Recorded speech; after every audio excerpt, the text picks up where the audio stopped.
talk about that 1987 final. You talk about iconic moments. You scored 23 points in the championship against Syracuse, 7 for 10 from three-point range. Was that kind of an out-of-body experience? Wasn't all that unusual?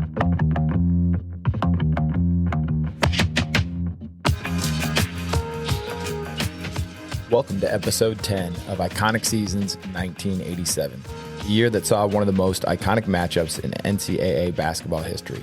On today's episode, we're going to be wrapping up our series and giving you a taste of Season 2. With the championship trophy and rings back in Bloomington, we're talking legacy and history for IU. We then shift to an interview and trailer for Season 2 of Iconic Seasons. This upcoming season centers on 1979, the year March went mad.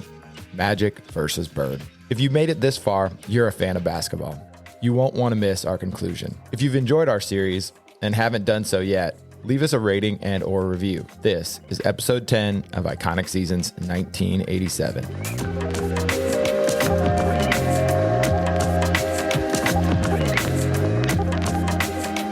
What are your thoughts just about this whole process, going through this Final Four and thinking about it? I think that I gained some appreciation for how the game changed when it changed and understanding why it did. I mean, I didn't really know a whole lot about before three-point shot. I didn't really do a whole lot of research. And after watching some of the early games before the trip and stuff like that, before the three-point line, and seeing, I don't know if I would have been able to be a basketball player. I'll be honest, because it would have been so hard, the excitement of just... You would have been a different basketball player. Yeah. No, I mean, I'm just saying, the excitement. When I grew up, it was the excitement. I was a huge Pacer fan, so Reggie shooting threes, I'd go outside and envision that. Could you imagine just wanting to go outside and shooting jump shots, hoping that you got a jump shot? The excitement of the game just changed the whole game, right? And then seeing Syracuse and seeing how Boeheim allowed them to be them. Douglas behind the fake behind the back pass. That probably... I don't know if Bob Knight would have let that fly. At that moment, he better make sure he makes that layup, and then he's probably getting yelled at also.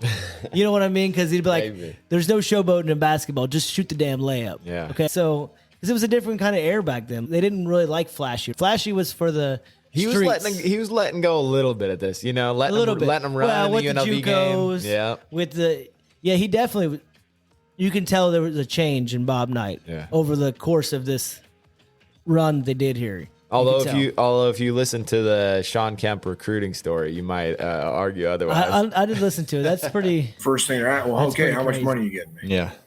I remember when we were recruiting. It was the year after we won it all.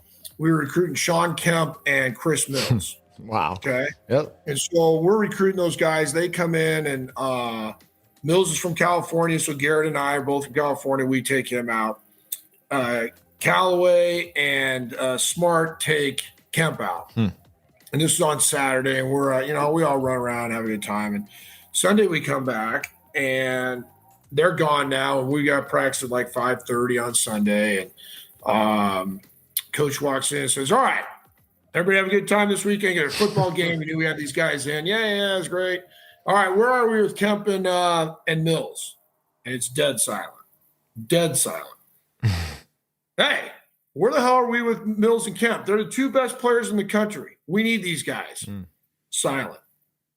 Ricky, God damn it, where are we with Kemp and Mills? And he said, Coach, they're not coming. God, what do you mean they're not coming?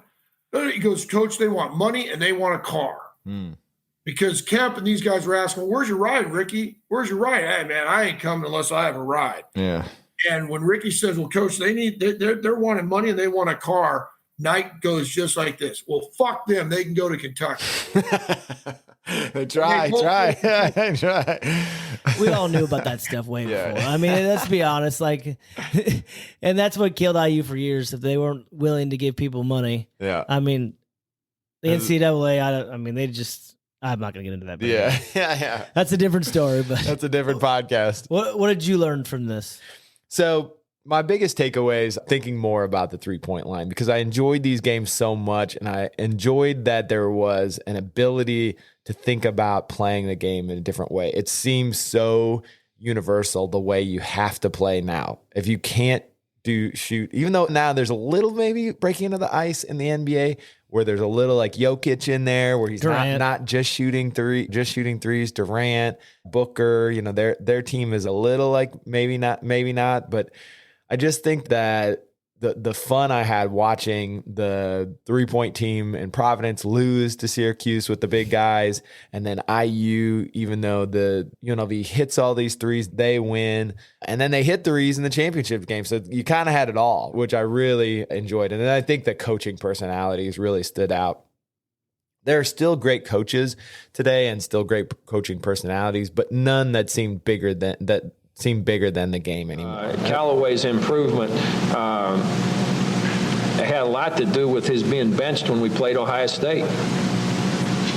You can talk about all the motivational speeches and phrases and devices in the world, but the greatest motivator of all is your ass on the bench. There is no better motivator. Ass meets bench. Bench retains ass. Ass transmits signal to brain. Brain transmits signal to body. Body gets ass off bench and plays better. I mean, it's a hell of a sequence of things that takes place. Well, it might be for you guys. I think Shire will probably be a good coach at Duke. I love Woody at IU, but they don't seem to hold the zeitgeist the way that these coaches did. Even Pitino, who's so young at this point, obviously, since he's still coaching, just has a grasp over the game and a command of the sideline, and the cameras, the way that they find them is just so different than the coaches now. They still try to do that and drum it up, but it just doesn't click as much when they show the coaches now. It's not, I'm never like really wanting to know more about them, I guess. Yeah. Just kind of like, oh yeah, that's so-and-so's coach. And I felt like these coaches back then, we did a thing a while back about 5-star, the camp or whatever. Yeah. And all these big coaches go in there and learning from each other. I just doubt that really, they might text somebody or something, but they don't get that experience. Like they talked about, like after the camps, they would go and they would talk strategy and go have a couple beers or whatever. It was almost like it was like a fraternity of coaches back then. You know what I mean? And I don't think that's the same case. Shire doesn't have the same history as these guys do. Not saying anything bad about him. I'm just saying, like, Woody has a little bit just because. Well, the history seemed more siloed. Yeah. Woody's history is with IU. Shire's history is with Duke. It's a vertical rather than horizontal, where they would go to a place and intermingle. The Duke guys stick with the Duke guys. Yeah. The IU guys stick with the IU guys. Because these programs have grown into their own little corporations. It's not like the NCAA together. It's now Duke's its own brand, its own thing. So I think that's something that's changed so much. That's why the Jumbotron would not be behind the players, because you've got 12 people working on the Jumbotron alone. And the rims would all be the same. Yeah. They wouldn't switch out. They wouldn't switch for harder rims for the Final Four. Hey, let's get those hard rims out. We had those in the back room. We haven't tried those out this year. I guess one other takeaway I got was I've never seen somebody pass the ball, get fouled, and the guy score, and that guy get 2 free throws. I've never seen that either. So that's something that I was blown away by too. On the flip side, I will say, I think we hit on this in both things with Bill Walton, that the announcers today do help a lot. They bring a ton of excitement to the game, and I think that is a cool evolution. The camaraderie and the fanfare around the Final Four and the tournament is so much fun now. They have really figured out how to maximize that. It is a blast every year. The announcers are having fun and bringing excitement to every play. Guys like Steph Curry, I don't know if they really happen in 1987, because they don't make it all the way to the Final Four. Like they wouldn't make it into the ether. It almost seems like he won a national championship, even though he never got close. Well, they've really learned how to maximize stories, or maximize just that basketball is a game, but for them, it's about the entertainment. I feel like back, listening to these, it was more, the broadcasters were more about information.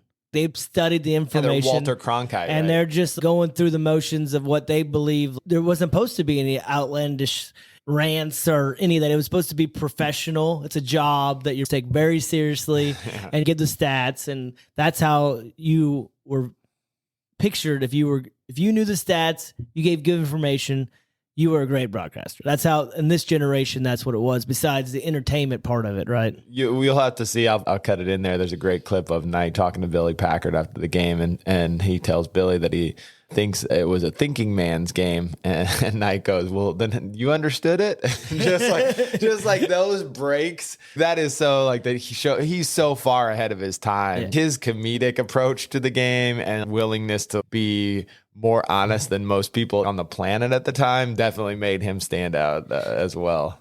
His willingness to not care. Yeah. I'm gonna be me. Yeah. And if you don't like it, I don't really give a blank. But even today, it still seems startling to watch. Yeah.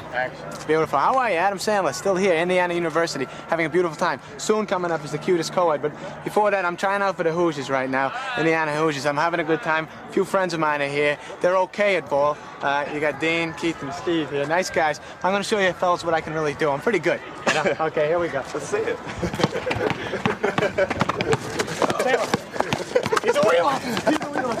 I can jam. Me too. Coleman throws the ball to Cycling. He damn near beats the ball to Cycling. So now we've got a double team on Cycling.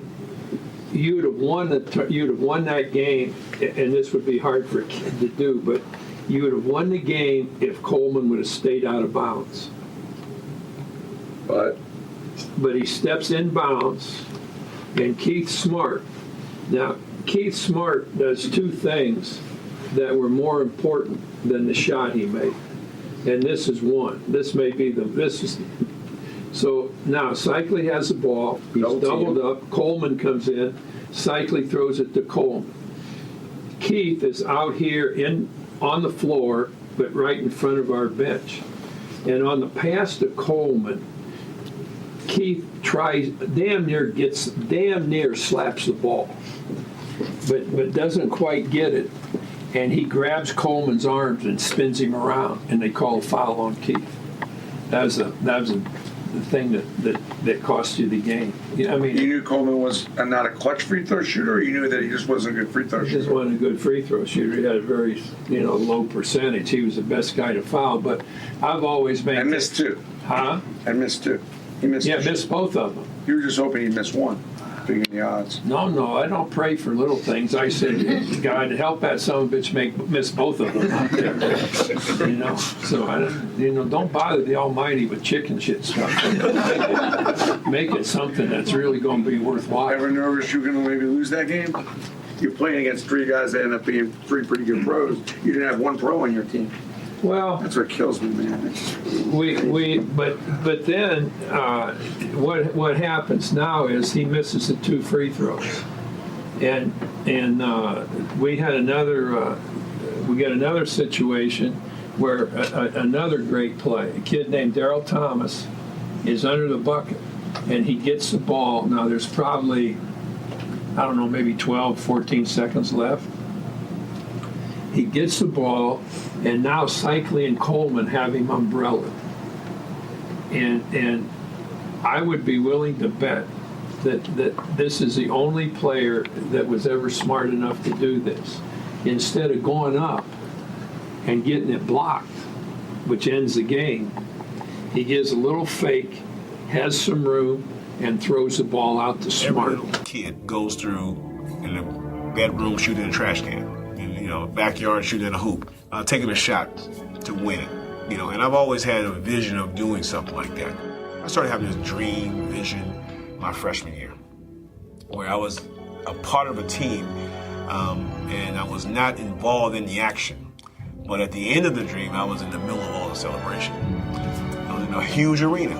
Now, where this huge arena would be, I had no idea. And that morning, I woke up probably around very early, 4 o'clock in the morning, couldn't sleep, and it was clear. And so as the game moved on, now Syracuse started to make their run, and Coach Knight came up to me and said, are you ready to play? And I said, yeah. He said, well, I'm giving you a couple minutes. And if you haven't done anything in a couple minutes, I'm taking you out of the game. Things started to work for me, started to open up, and I started to make plays for myself and also for my teammates. Then you move into this environment that not a lot of people get into. You get into the zone. You don't hear anything else going on around you. He trusted us, Coach Knight did, trusted us enough that we were going to find the right situation for that moment. So I went inside to Daryl Thomas, and he didn't have anything. As a senior, he could have forced it up there. And he passed it back out to me, and then I had to make a play. The ball goes in, and that's when I hit an explosion. Who's wide open. Because Smart wasn't the first option, obviously. Or was it not like that? Williams, whoever we could. Alford was the first option. Right. But they really defended him. We couldn't get him the ball. But in all the 40 years that I coached, that's the smartest play I ever saw. When Daryl Thomas shot fake to get a little room, he spun and threw the ball to Smart about 15 feet away. He hit the Now, junction. before the game, obviously you weren't favored in this game. Syracuse was. Were you all confident, or were you saying, wow, we're going to have to play a great game? No, I always thought we could win. We didn't always win, but I always thought we could. If you were to ask Boeheim after the game was over, I heard him say this later. I said, that's a hard loss. I said, I know that. I said, but you'll win this. That's pretty nice of me. I thought you'd send him some flowers and thank him for the gift. No. Because sometime later, what's his name was coaching at Kansas. Roy Williams? Yeah, it's coaching and Syracuse wins. Yeah, wins that tough game. That was a tough game. And it was, things could have easily gone the other way, like in this game you're talking about. And so Syracuse wins, and Williams had come close with his team a couple of times. Yeah, he did. And Boeheim told him after the game was over, because Williams told me this. He said, he said, when Indiana beat us, and when we had a really good team, he said, Coach Knight told me to hang in there. He said, you'll win this someday. And he said to Williams, he said, so I'm telling you what he told me. This is a little bit worse probably because there's a little bit more importance involved in this game than any other game. But no, it doesn't feel good. Down here with Coach Bob Knight and his hero Keith Smart. Bob, your reaction now to a third championship for you as a coach. It was so great. To me as a coach, it doesn't mean anything, Brent, and I mean that from this standpoint. Sure, I'm tickled, but for these kids to come back like they did and to hang in the game the way they did, and for these last 2 years, my first thought is what these kids have done, and especially what this kid right here has done. And how about the young man, Keith Smart, who spent time on your bench and came in? Keith, tell us about the winning field goal. Well, I don't know about the winning field goal, but I just know if we had some time on the clock, the guy we've been together for so long that we was going to be all right. The shot just came to me, I was able to hit it. Long, hard road for you. I didn't know if you were going to be the man to take that last shot, but Keith came in there and did it for you. He's done it all year. When they've jumped to me and guarded me tight, he's always opened up things, and he's been great to play with this year. This is all worth it, National champ. What did it feel like coming all the way from junior college in 1 year to lead a team to the ground? Nothing can match the way I feel right now, But we've been together for so long, and I'm going to miss this guy right here as well as all the rest of the seniors. Super job for Ryu. Let's get going. Come on, Daryl. Here is the winning shot. We take another look at it. Daryl Thomas, your thoughts about that winning field goal? Well, it was designated for Steve, of course, but the ball was really moving the ball around. And then they threw it into me. I looked at Turner Coleman, shot fake, he didn't move. So I saw Keith on behind me, so I kicked it out to him and bucket. It was bucket. Joe Hillman, how did you view the play? I just saw the same thing as Daryl saw. He kicked it in the post. It was meant to go to Steve. He kicked it back out to Keith. Keith went to the baseline and shot it. I went right to the bucket for a board or anything, and it went straight down, and that was it. We hope that you've enjoyed our breakdown of the 1987 Final Four. We've covered the players, the coaches, and the stories that made the tournament so iconic. Now, we're excited to announce that we're working on Season 2 of the podcast. We'll be taking a deep dive into the 1979 season, the year March 1st went mad. The 1979 season featured one of the most iconic rivalries in NCAA history, Larry Bird versus Magic Johnson. If you want to make sure that season 2 happens, please tell a friend to listen to season 1 and stay tuned to hear the trailer for season 2. We also have a special interview coming your way today. We're talking to Randy Mills, who's writing a book about Larry Bird's high school playing days in French Lick and his first steps towards Indiana State and the iconic 1979 championship game. So sit back, relax, and enjoy this special interview. And don't forget to tell a friend about the podcast.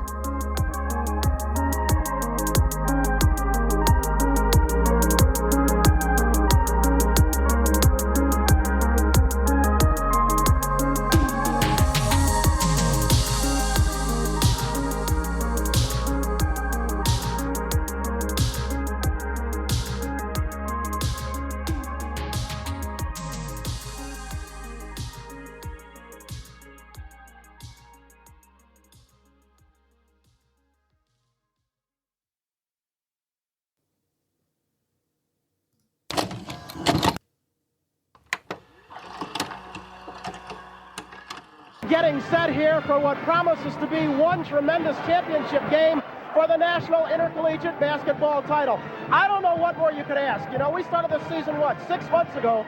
If you'd have tabbed it right then on 2 of the storybook stories that could have come out of the season, one would have had to be Larry Bird. Here was a guy who could have passed up the season of college basketball and moved on to the pros. But instead, he stuck around for an ideal that belonged to Terre Haute, Indiana, belonged to Indiana State. And now, after 33 games, he has, as unlikely as it seems, taken that team to within 1 game of the championship.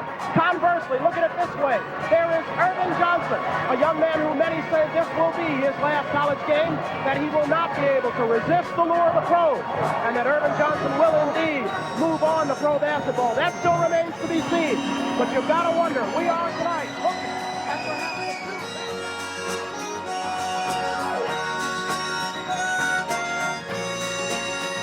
The culmination of that season was the matchup between Magic Johnson and Larry Bird, whose humble beginnings are the bedrock of what made the rivalry and that season so memorable. The night before the game, the producers of NBC Sports wanted to air a spot about Indiana State coach Bob King, who had to step aside at the beginning of the season. Don Ohlmeyer, a bombastic man, said, "What about Magic and Bird?" Larry and Magic delivered, as they always have.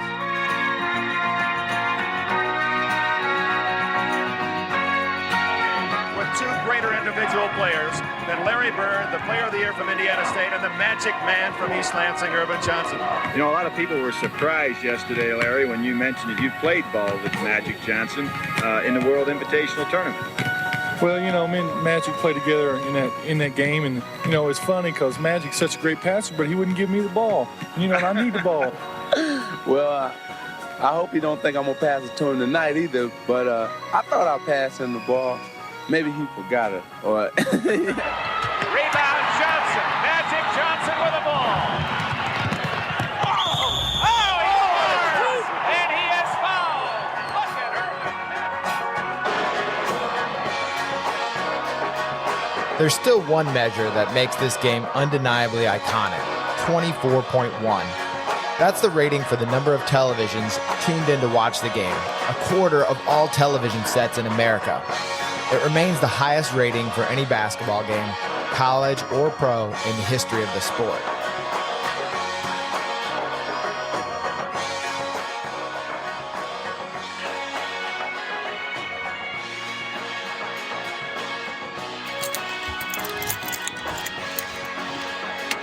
This story could have any number of starting points, but it's impossible not to tell the story of a kid from French Lick, Indiana, and another Midwest kid from Lansing, Michigan. Our chosen start is on location in southern Indiana. It begins in 1974 in French Lick, Indiana, where Larry Bird's long and winding road to the championship game had its origins. So welcome to the podcast, Randy. Yeah, I'm excited to be here. In basketball, that I didn't think much of till a few years ago when I wrote the memoirs. And that's when I got interested in, hey, there's some other stories out here. And we can segue in now to when I started teaching at Lagodi of all places. Yeah, I hear a lot of similarities too to we'll get into Larry's story, but you hit on basketball and your military history background. That's a popular thing in basketball and sports in general, to use those military terms too, to have that structure, especially in Indiana, the sort of types of coaches that their mindsets at that time. The discipline, yes, the good sergeant, not the drill sergeant, but probably what they call the top sergeant in combat. Yes, that knows more than the officers.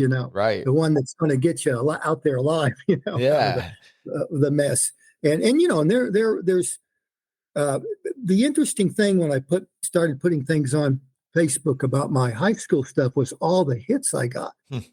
And all the comments I got and all the different sites I found about basketball, more so in Indiana than any other place. What am I going to write about next? Yeah. So I had been doing some work on outlaw gangs of Indiana, and then I'd done that blog on Larry Bird, as if by magic. And I saw, well, I'm getting a lot more hits on this than I'm getting on the outlaw. I was like, okay, that'll be my next book. Yeah. So that's me into the book thing. But there was, if you remember in that blog, there were all these personal contacts, which I call webs. Life has all these webs of connection that we don't realize. And then we start looking at things and we see, wow, this led to this, or these people were right on the edge with me, and now we're meeting again and we're sharing the same stories and we're seeing the same things. We don't always share the same stories because we see things differently. And that's been really an interesting part of my writing here about Larry Bird's high school days. The stories that Larry told, the stories that others told, the stories I heard later that people told, my recollections of seeing Larry play against Lagodi. It's been fascinating, especially for a writer, to somehow bring all that together and put it into a story that people want to read. Yeah, this is like your 7 degrees of Kevin Bacon, right? That somehow everyone's related back. Absolutely. That's amazing. So where did you start with a project like this? Because I am always fascinated. You get the idea from your own experiences, and your own experiences kind of line up a little bit with Larry's, the small high school, even the relationship with your father and him coming from the war. I mean, that's a fascinating starting point. I had the war, too, because his father had issues from the war. I had there it was right in front of me, and now you just mentioned it. Boom, yeah. So I've written 10 books. Well, this is my 10th book, and I've written just dozens and dozens and dozens of professional articles. And one of the things that I realized in looking back at those stories 2 or 3 years ago after I finished them is they're all autobiographical. They're all about something that meant something to me personally, that I didn't realize it at the time. I thought, oh, this is just an interesting story. And then I look back and I realized, I'm working out my own stuff here, An Almost Perfect Season about my dad and I. That's about my dad and I. I use basketball as an excuse to get at something my dad died in 78 in the blizzard. He worked for the Illinois Department of Transportation. We didn't get to finish some of the conversations that I wanted to get with him, the things I wanted to ask him. So that was a way to go back and get some healing there. With Larry, it's about basketball again. So I move to Jasper. I live in Jasper. My first marriage, my first wife's teaching in Jasper. I'm teaching at Lagodi. I'm driving there. I'm in a carpool with Lee Kavanaugh. Lee, who is really the secret behind Jack Butcher's success, if you ask me, as an 8th grade coach. But we're driving up there. And so my dad wanted me to stay in Illinois and teach. He wanted me to play basketball there. And I didn't do that. And he wanted me to stay in Illinois, teach. And so I left. So when he came to visit me at Jasper, I took him up to Lagodi to show him where I was going to be teaching. And this was my first time in the building too, myself. So we walk in there, and I don't know if you've been in that foyer, but it's just full of trophy cases. Yeah. And so we're just oohing and awing because Dad's like me, or was like me. He knew all the stories of Southern Illinois basketball. In fact, he taught me. I knew all about the 40s and the 50s and the 60s because, I would listen to him, and he'd take me to ball games. This is all in my book, An Almost Perfect Season. So we're oohing and on, and there are a couple of students there, and my dad says, so you guys are pretty good, aren't you? And one of them actually was Wayne Flick, that was Larry's nemesis at that iconic ball game when when Lagodi beat Jasper. But anyway, he was talking to Wayne Flick, and that was the first time I met Wayne. Wayne, by the way, pops up all over in my book. I didn't see that coming, but he's just there. Even in grade school against Larry, he was just such a nemesis. Larry got kicked off the team his 8th grade year toward the end of it because he got mad. He didn't like losing, and he'd get really frustrated.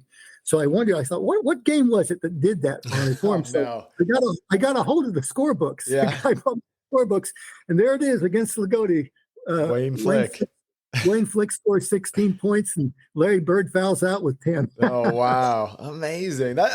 You need those types of people, though. I mean, you mentioned that, too, in the way that you were measuring yourself growing up, and those moments where you're like, oh, here's one, hurdle to jump over, and it's like setting those up in front of you. That where's the next one? And to have that guy who's reaching for those same heights can be really important as well.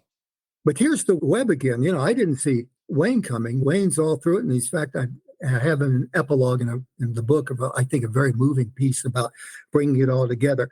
We go up there, and my he's suddenly a little bit better about me going over there because he sees all that tradition. Of course, I don't know. I don't understand what it means to teach at Lagodi.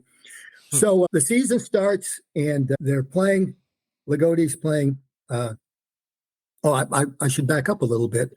I first met Larry Bird when I knew him as Mark Bird's brother, because Mark and I went to Oakland City College together. Okay. All right. And Larry came to a couple of games, and I saw him and was aware of him because he looked like Mark. I thought, gee, he looks like Mark. Isn't that funny? It's all turned around now. It is stunning, too, because you've got a picture, and I'll add some of these pictures in, too. Mark looks, it could be twins almost, besides how tall they are. And one of the things I do and I'll get to this later, and it's important. So I start writing about Larry Bird, and I realize, wow, look at all these things that influence Larry that's not covered. Mark's tremendous impact on Larry. And so I have a whole chapter on that alone, plus before and after when Mark's in Larry's life. And so we'll talk maybe perhaps a little bit more about those kinds of things. So I knew Larry from that. He just looked like a shy kid. He would look down. He wouldn't look at you, because he was so shy. And so now go up a couple of years, and Lee Kavanaugh says, hey, come with me. We're going to go to Springs Valley. Valley's playing Lagodi. It'll probably be the conference championship game. So it's like 3:00. We just got back from come on, get in the car. We're going. I said, why? He said, we won't get a seat the way it is. It was estimated that there were 4,000 people in a gym that held 2,700. And they were 3 deep on the floor, out to the floor, to the edge of you couldn't go down the aisles. They were sitting in the aisles, and they were 3 deep up around the top. It's like a rock concert.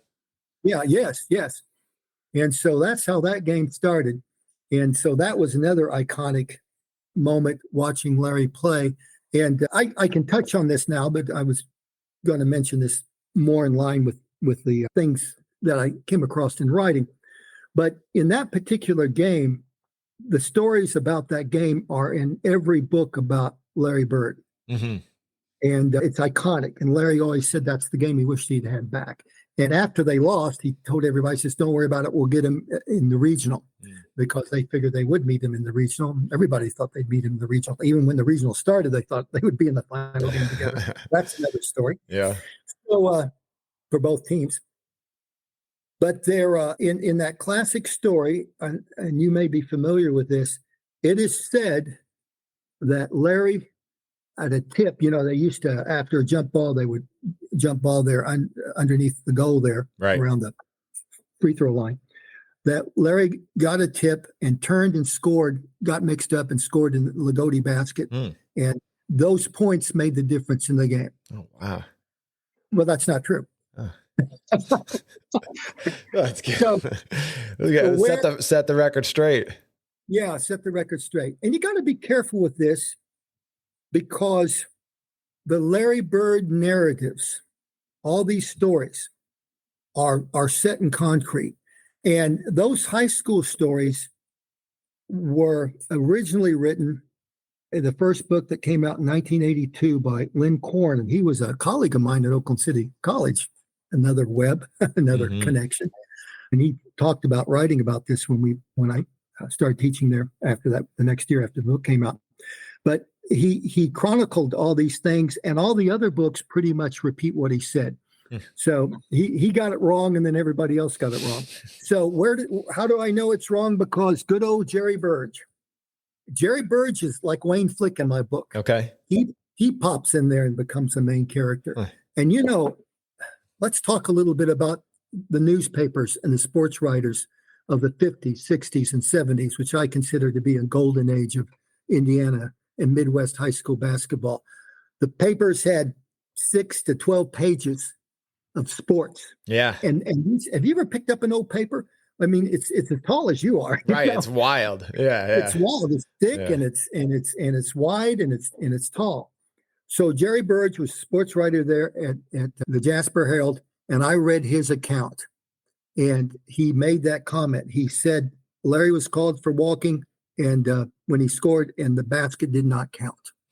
But then he said he mentioned the turning points, and and this is not mentioned in all the other narratives, but Jerry nailed this.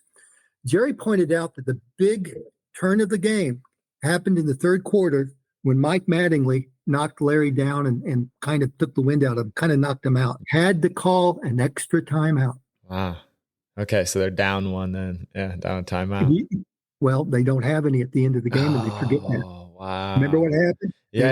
Had Okay. a score and win, and Beezer called a timeout. And that's in all the books that Beezer screwed up. Wow. And that's the way Larry tells it too. I was going to say, I wondered if Larry even remembers it like that, because sometimes our own memories are so faulty that if you read an account of yourself enough times, you can kind of we're going to talk about that too. Okay, good. another thing, because the narrative has a number of those kinds of things.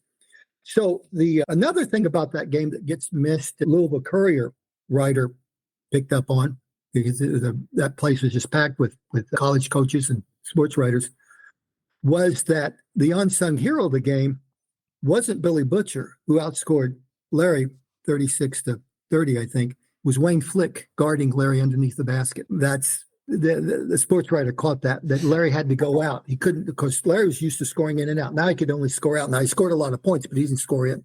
And the Louisville Courier guide said that probably made the difference there. Interesting. Then at the end of the game, of course, they had a chance to win it, and Beezer got the ball and he couldn't throw it in, so he just called a timeout. And they didn't have it, and that was that. Now the coach took the blame for that, Gary Holland, because he said, I should have known that. He wouldn't know it. I should have known that we lost that extra timeout there.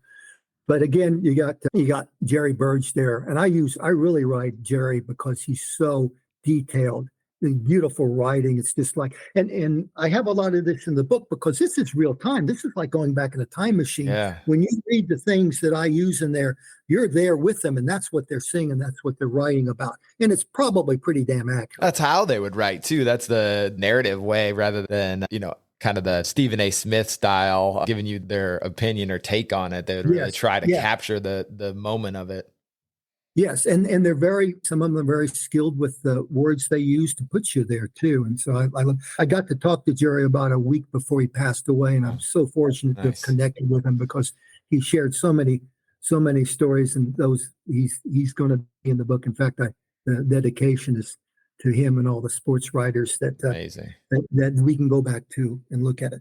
Would you like another story about? Yeah, keep going. I love I'll put that picture in there too. You've got a photo of I think it is from that game where you're pushing, and the caption in it is pushing Larry Bird out. And again, we think of him as this like long range shooter, but I'm sure in high school, you're spending some time at 6'9" near the basket. And so putting anybody out of their comfort zone is going to be, he was able to do that with most teams, but you got to remember, here's another element here too, and that's Jack Butcher, probably the greatest tactician of that day, and maybe any day when it came to how to win a basketball game, because if he put his mind to it, he could do it. And it wasn't, and it was exciting to watch that slow down basketball because, believe it or not, nobody's scoring and you're standing the whole damn time, because they've only got a 2-point lead, or they got somebody up. So you'd be sweating bullets. But anyway, that's another story. So here's a story that's in all the books and in Larry's book Drive. And I'll tell you how Larry tells the story and what I found in the newspapers. And I want to back up and say this, Aaron. When I did my memoirs and I started on it and I started making notes about what I remembered, and then I started looking with the papers, I was stunned. I would have bet my life that what I remembered was how it happened. And then in the papers, I was about 50% wrong. But here's the funny thing. It wasn't 50% about things I did really well. It was both ways. Yeah. I was 50% wrong on the things I screwed up on. There were things I didn't remember I missed. The papers made a big deal out of. So memory is faulty. Yep. Not completely, because the spirit of what you're talking about is there. So let's look at Larry's sophomore year. And let's back up to the 8th grade year. So he's an 8th grader. He's been kicked off the team toward the end of the season. According to the books, Coach Jim Jones has the assistant coach, Gary Holland, who later is the head coach when Larry's a senior, go to Larry's mom before Larry's freshman year and tell her, look, Larry's good. He's going to be one of our better players, but he's going to have to learn to control his temper. And apparently he did. So he played his freshman year, which he says in Drive he didn't play very much. And I've not been able to look at those scorebooks. I did find some newspaper accounts, and he was one of the main scorers, but maybe not the main scorer. And then his sophomore year, he was about 6'1" and weighed about 135 pounds. Mark was in college then, so Larry got number 33. That was Mark's number. There's another thing that nobody knows. 33 is Mark Bird. Oh yeah, so he's got that from his brother. He got it from his brother. And another thing, and I'm going to get into this really quick because it's so interesting. I've been helping a group find pictures of Larry for something they're going to do. Well, it's a museum, and so I was looking through. I thought, okay, Magic Johnson. I want to find some high school pictures of Magic Johnson and put him up there with Larry Bird. And the first thing I noticed when I started looking at those pictures, do you know what Magic Johnson's number was? 33. 33. Yeah. I thought, damn. Yeah. Here we go. The web. Do. Those two for sure. Yeah. So you know what his number was at Michigan State? It's 33. There you go. 33. Yeah. So why didn't we notice that? They're both 33s, even in that game, that final game. There he is with 33. Wild. Yeah. So anyway, there's this picture of Larry in the varsity picture before his sophomore year starts, and he's standing behind Jim Jones, and he looks like a baby. Yeah. He's thin. He just looks like a baby, and he has this big jersey on with 33. And that year, the main player was Steve Land. Steve was a junior that year, and he'd started since the sophomore year, and he's going to end up breaking all the records, Marv Pruitt's records, every record in the record book there by the time he's a senior. And of course, the year before, they had won the sectional when Mark scored 2 free throws at the end of the game. Larry was at that game, by the way, and he said that had a big impact on his life because he wanted that too. He saw Interesting. that. I bet those packed gyms. Yeah, and that was the first varsity game he went to. This is in my book. He didn't like to go. He hadn't. Can you believe that? Crazy. He wasn't interested, and he was shy, and he didn't like crowds. Yeah. So now he's seeing. After that, he's saying, "Yeah, I want that. How do you get that?" So he's still not there. So he's playing junior varsity his sophomore year, and hoping to be able to maybe dress by sectional time. And he breaks his ankle in the first game, junior varsity game. And so now he's not playing. He has the cast on. You probably know this story. They just shot around, foul shots and things, and had little kids shag for him. And so toward the end of the year, he wanted to play junior varsity again. And Gary Holland was concerned. He thought, we don't want to screw up his ankle. So he said, if you can run the killer sprints here, you can play. So he ended up playing about, I think, three junior varsity games. And he thought that was it. And then he found out he was going to dress for the varsity sophomore year. So this is a big deal in Indiana. For sure. So he's sitting on the bench, never played varsity before. First game, it's a close game with West Washington. It's nip and tuck. And he hears his name being called, and he thinks somebody back in the back row is hollering at him. It's the coach, get in the game. So Larry says in drive, in paraphrasing here, so I remember it. Larry says in drive, I go in the game and I make a basket, pandemonium. And I make another basket, pandemonium. I'm passing, I'm getting rebounds. The next day, the newspaper headline, Larry Bird saves the day. So I'm reading that, and I'm thinking, I've got access now to all the newspapers. Yeah, I got to see what they had to say. So, I got to find this. So look. No headline. Oh, there's a box score. He made 2 out of 9. Oh, wow. Well, one place had him 1 out of 9, and one place had him 2 out of 9. Wow, amazing. But he did score the 2 winning foul shots. Okay. So he got that right. And I did find a headline in the Courier-Journal that said, Land and Bird propel Valley. So he's remembering stuff that happened. Right. And that's what you were saying, like that first time you see your name in the paper, that just capturing that snapshot, it doesn't matter what it says, as long as it's positive on some level. You're like, oh yeah. And how else? It sort of said that. So how else would you remember it that way? Incredible. The other thing too was, and I really, after Jerry Burge, the main guy that I really went by on writing a lot of the narratives and capturing these games, was a guy named Harry Moore at the Paoli Republican. And he owned the theater there in French Lick too. He's from Orange County. And he had a narrative. He was like Jerry. He had a really good narrative. And he had a narrative that game. And he said, Bird comes in and scores 2 real quick baskets underneath. So he did score. He did make 2 out of 9. And he said it made a difference in the game. And of course, the foul shot. So Larry was correct in that. And of course, he says this is the big one that changed everything for him. Now, he has 3 different stories that he said were the big ones that changed everything for him. But that was one of them. Yeah. That's amazing. Wow. I mean, the capturing like that sense of Indiana high school basketball too, growing up in Indiana myself, there is just that community around the teams that's really incredible. And even Southern Indiana, I feel like, is even closer knit than it was in Northern Indiana, because the schools are so small, and the towns often, especially like Springs Valley, are so insulated that these guys are the entertainment in town. And so the feeling that they get from the people of the community is so unique, I think.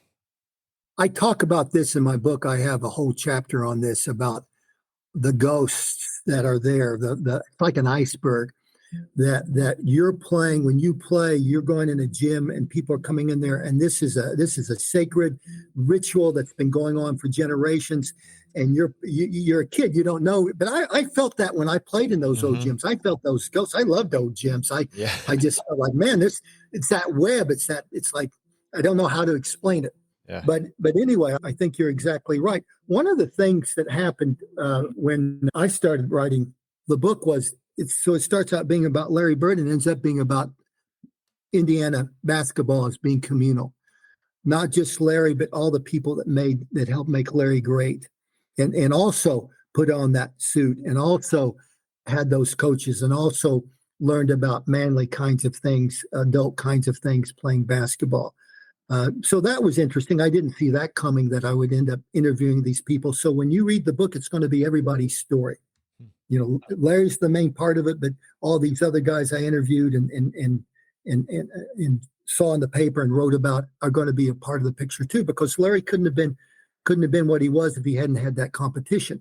And I think this comes from watching all those clips. So you watch a clip of anybody, their best games and their best moves, and you think, my gosh, they're a machine. But if you watch a game, and I remember watching Larry's, I had a video that had Larry's best games, and it had one of his games his last year that he played, and you could tell he was struggling. So I'm watching this game, and I think they're playing the Trailblazers, and they were the team to beat in those days. And Larry wasn't doing very good. He's missing shots. He was making mistakes. And I thought, why are they having this in? Why this game? But I start watching, and I think, my gosh, he's just grinding. He's not quitting.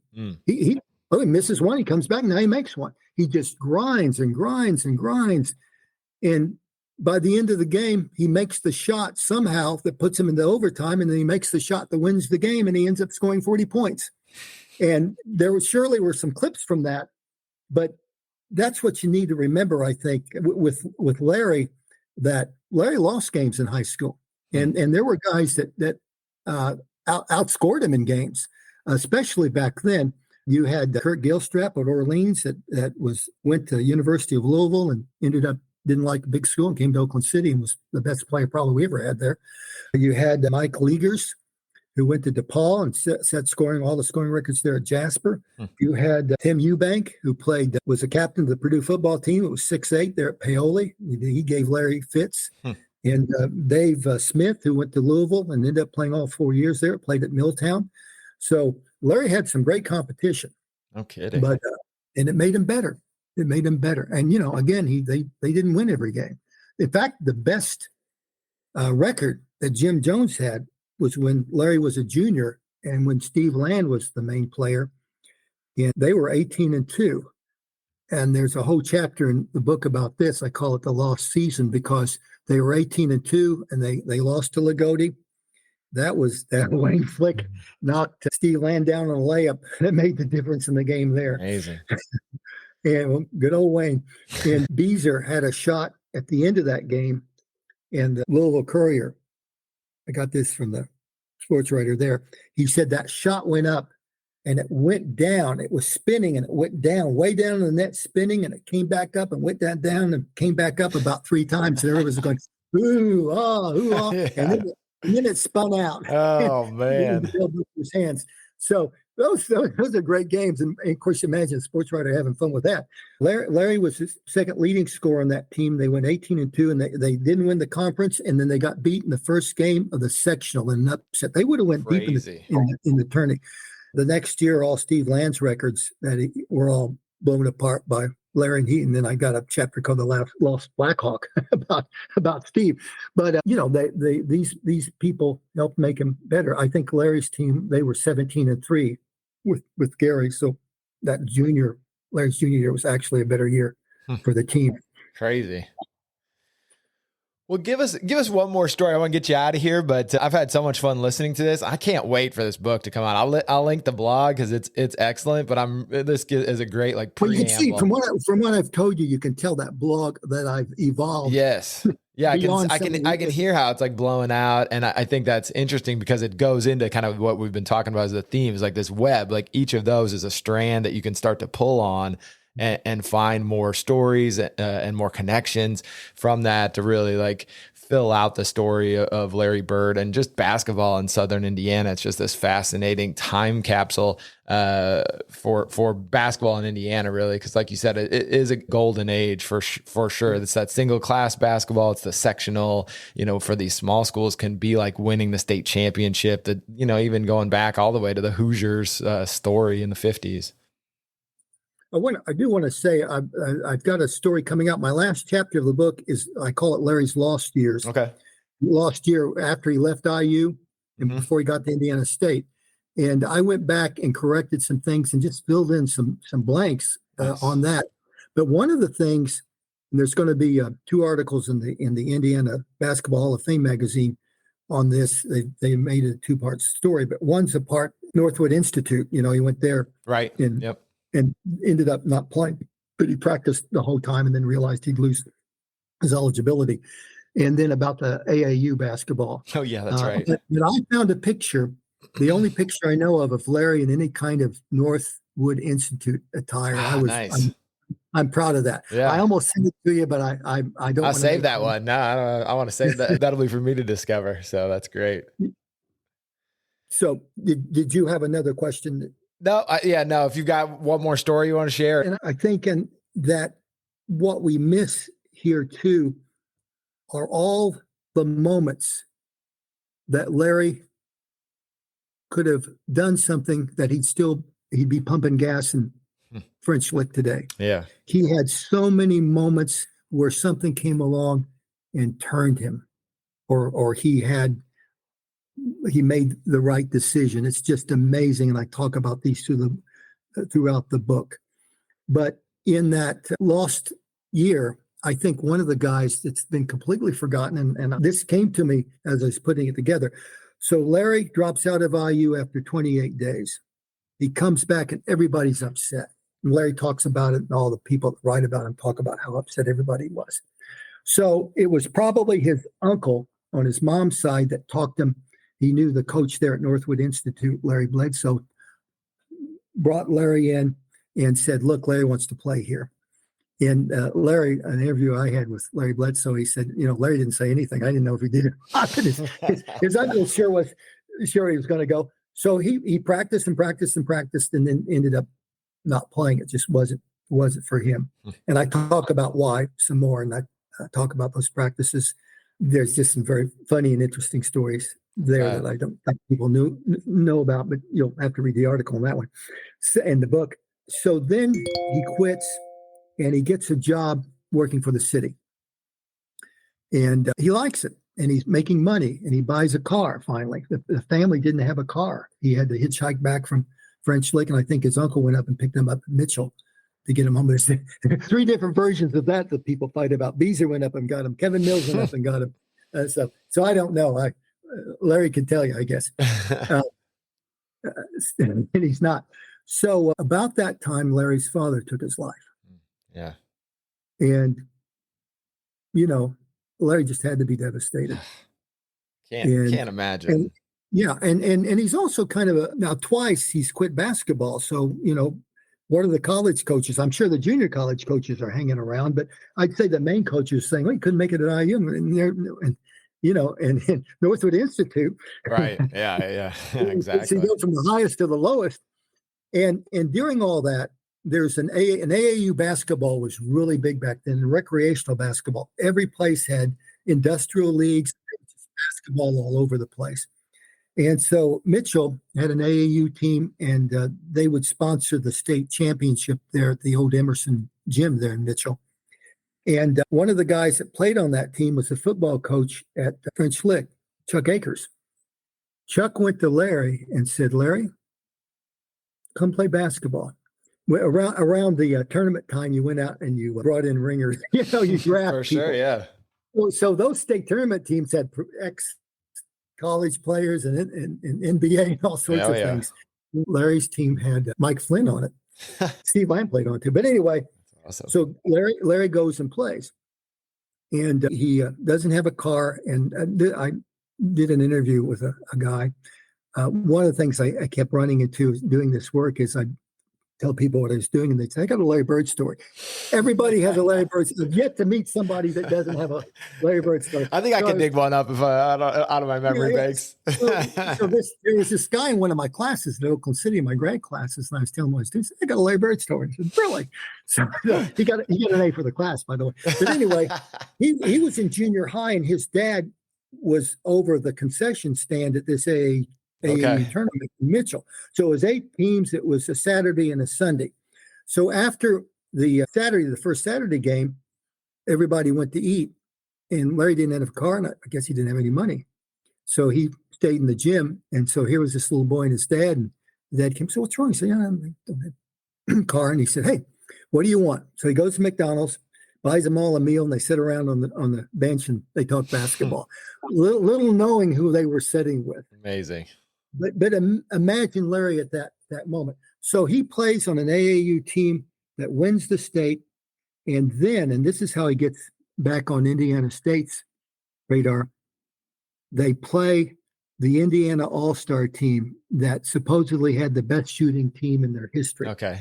And Larry and the AAU team beat the All-Star team. Now, I don't know if I want to get in this or not, but all the narratives say that Larry was the leading scorer. Well, maybe he did. Read the book. No, that's a great There was teaser. another guy that was really good there, but Larry caught the attention. Obviously, the other guy was already through. He played at Bellarmine. He was an older guy. His name was Terry Morrison from New Albany. People, the old timers would know him, I'm sure. But that's how Hodges and got back interested. That's great, and that fits with the Larry Bird narrative too, because he, of course, any great player ends up being a scorer, but that wasn't that wasn't how he defined himself. He defined himself as an all-around player, doing a little bit of everything, and I think that's what made him unique. And so, not even though it's interesting. It's not surprising to hear that he wasn't the leading scorer, because I'm sure he wanted to do a lot of other things. So there were 3 games to win that AAU tournament. And Larry was the leading scorer, I think, against the Indiana All-Stars, but not in the AAU tournament. So the leading scorer in the first game scored 32 and Larry scored 30. Yeah. The leader in the second game, the guy got 31 and Larry got 30. And then in the last game, the guy got 30 and Larry got 16. So Larry was in there, popping away. And he was the leading scorer in the game with the All-Stars. The other interesting thing I ran into there and reading about that is, I was reading this newspaper article praising Larry, but one guy said the big play of the game wasn't Larry Bird, it was Sam Drummer. Does that ring a bell? I don't know that name, no. Saddest story in Indiana high school basketball history. Sam Drummer was a player from Muncie Central, and he played on the All-Star team. He should have been Mr. Basketball, but it was Kyle Macy that year. Okay. So Drummer, the newspaper article said Drummer made a dunk on Larry that was over Larry. I mean, jumped over Larry over Larry. So I was at this meeting in Huntingburg called Legends, where all the Hall of Fame guys come to every year. And there was a guy there that had played at Georgia Tech, or had coached at Georgia Tech. And I mentioned Sam Drummer in this story. And he said, yeah, because Sam ended up playing at Georgia Tech.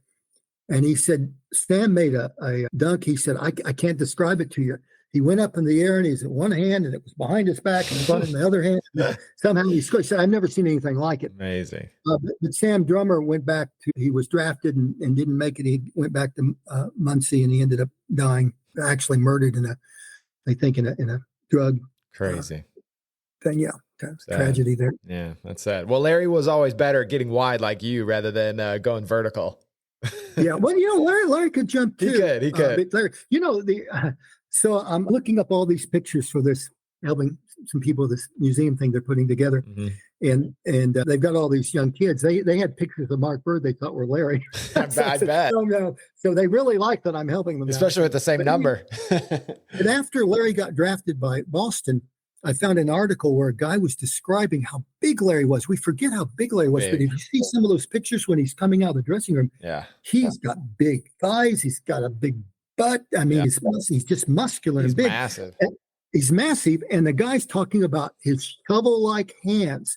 So I just found, I can send it to you. Somebody sent me a picture today of him holding a basketball, and holy cow, he's got these huge hands. And I think all the great athletes probably had, they always said Julius Erving had the biggest hands in sports, but they did. They all had, Gil Hodges was another guy who was famous for how large his hands were. But the great ones usually had really big, strong hands. And I suspect Larry was taller than 6'9.5" too. I think they lowballed it a little bit, because you see him in some of the pictures. And, some of the guys want to, when you get to that certain height, you kind of want to lower it a little bit so that you don't get positioned up. Like if you're over 6'9", you have to play center, so if you can be like 6'9", 6'8", you can play small forward or forward. He did it. I think he did it. If that's true, he did it psychologically, for just he's 6'9". You walk out there. Yeah. You're like, wait a second. Yeah, for sure. So who knows? That's just my own guessing there about that. I'm sure Larry shrunk like the rest of us getting older. Yeah, for sure. Thank you for joining us for this look back at the 1987 Final Four. Iconic Seasons is a principal podcast production. I'm your host and executive producer, Aaron Meyer. Robert was my contributor. Special thanks to all our guests for sharing their journeys. If you enjoyed this series, head over to Apple Podcasts, Spotify, YouTube, or wherever you get your podcasts, and follow the show. Make sure you leave us a rating and review. It really helps and helps others discover the show. If you're interested in a bonus episode, send us your questions via email. Our email address is hardwoodhistory@gmail.com. Thanks again for listening. We'll be back next season with Iconic Seasons 1979.